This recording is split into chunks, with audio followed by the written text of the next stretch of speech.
Vivere questo panorama fantastico. Lo scorso 5 dicembre ho accettato l'invito dei miei amici Salvatore, Francesco ed Elvira ad accompagnarli alla scoperta di Belmonte Calabro. Il suo borgo antico si sta trasformando in un hotel diffuso. Non avevo nessuna idea cosa potesse essere un hotel diffuso, quindi non vedevo l'ora di andarci. In questa avventura ho incontrato anche un nuovo carissimo amico, Valentino. Io sono Valentino Canturi, sono di Belmonte. Ho iniziato qualche mese fa un progetto che si chiama Belmonte in Rete. Dopo il briefing e l'eccellente caffè con pane e marmellata fatta in casa al mattino al ristorante da Gianni, ci siamo inoltrati al punto di partenza. L'idea della passeggiata, comunque, era quella di partire a valle per salire a Belmonte sulla mulattiera che collega il paese al mare. Questa volta a valle significava più a valle di così ci volevano le pinne. Faremo un giro per Belmonte, partiremo da giù in Marina, percorreremo una parte del percorso CAI fino al centro storico passando per il monumento di Michele Bianchi.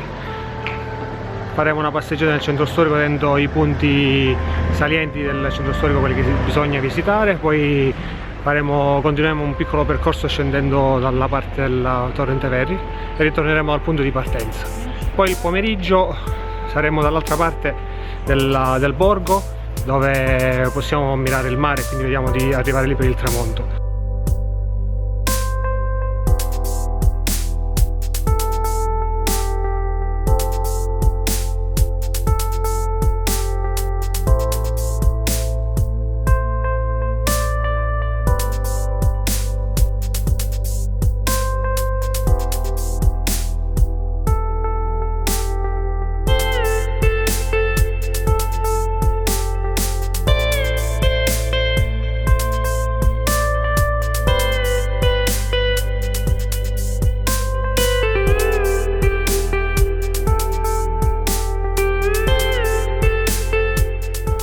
Questo è sempre il monumento dove ci siamo fermati un attimo fa.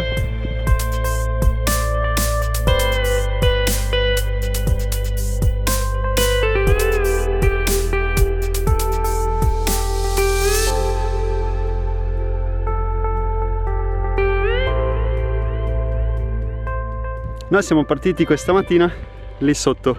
Oddio, questa mattina non è neanche tanto lunga la camminata, è che è veramente ripida. Siamo arrivati a Belmonte, che in borbonico francese originale era Beaumont, è sempre un Belmonte rimane.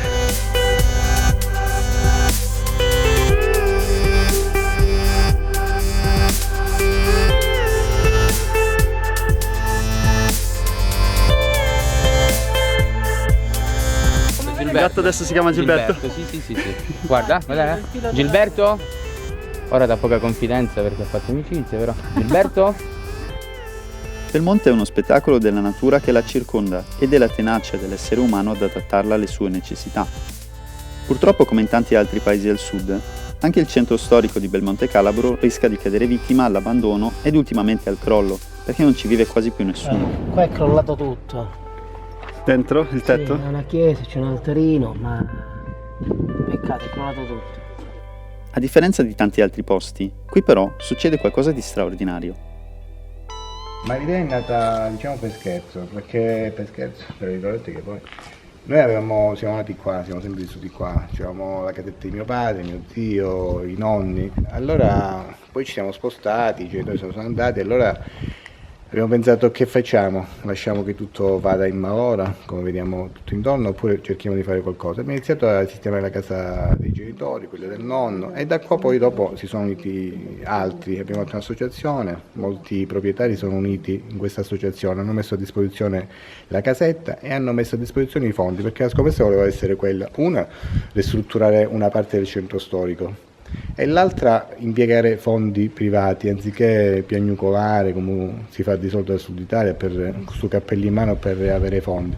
E questo abbiamo fatto questo mutuo trentennale con la banca, e ognuno ha messo a disposizione, ripeto, la casa e i soldini, e poi l'ha dato incomodato per 30 anni all'associazione, in modo che l'associazione lo gestisca appunto a mo' di albergo diffuso, che ci sembrava, come ancora e tuttora, un'idea innovativa. Stiamo girando questa casetta e loro si sono giustamente a un certo punto resi conto che dicono ma noi abbiamo questo patrimonio straordinario e non riusciamo a farlo vivere alla gente, non riusciamo a farlo vedere alla gente, e da lì si sono attivati, hanno fatto grandi fatiche, stanno facendo tuttora grandi fatiche, e pezzo per pezzo stanno ristrutturando il paese Belmonte secondo le idee e le normative non è vero, secondo le idee e secondo la buona pratica, okay, della bioedilizia. Quindi non c'è nessun tipo di speculazione, soltanto un fatto passionale. Per far rivivere questo borgo, per far rivivere le casette, per far rivivere una serie di tradizioni culinarie, artistiche, architettoniche, se si vuole,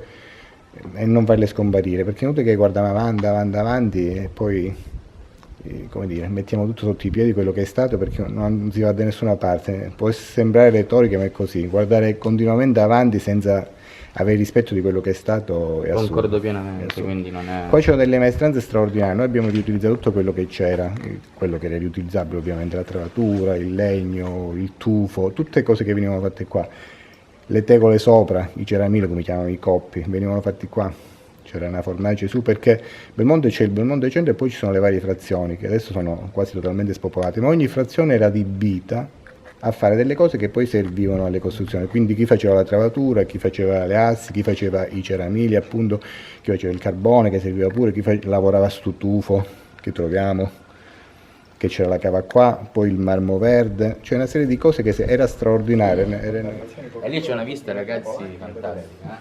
È stupendo qui. Gianfranco Suriano ha avuto insieme al fratello e un altro amico la straordinaria idea di recuperare le vecchie case del centro storico, di cui alcune destinate al crollo, per trasformarle in una struttura ricettiva. È un vero e proprio hotel che invece di essere in un unico palazzo si trova sparso per tutto il centro storico. Cosa stiamo cucinando? Cucinando, spaghetti. Spaghetti con le rape. Buone. Salve.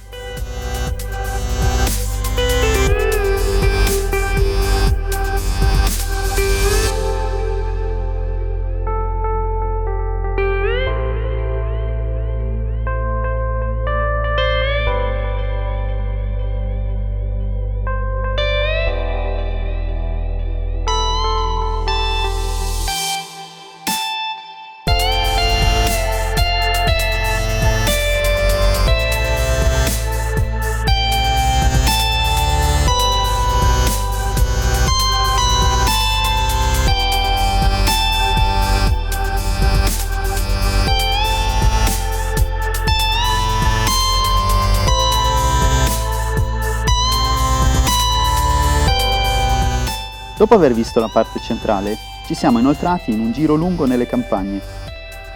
L'esperienza fatta a Belmonte Calabro è un'altra conferma che le uniche limitazioni sono nella mancanza di immaginazione.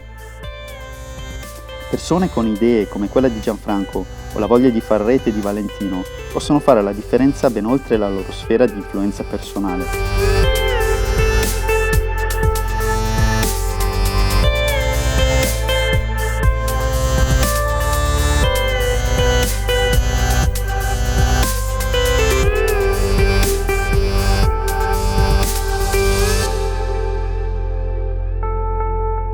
Cosa c'è di meglio che essere seduti ad un tavolo alla fine di una bella giornata, bere birra fatta in casa da Valentino e la pasta al tonno più buona del mondo?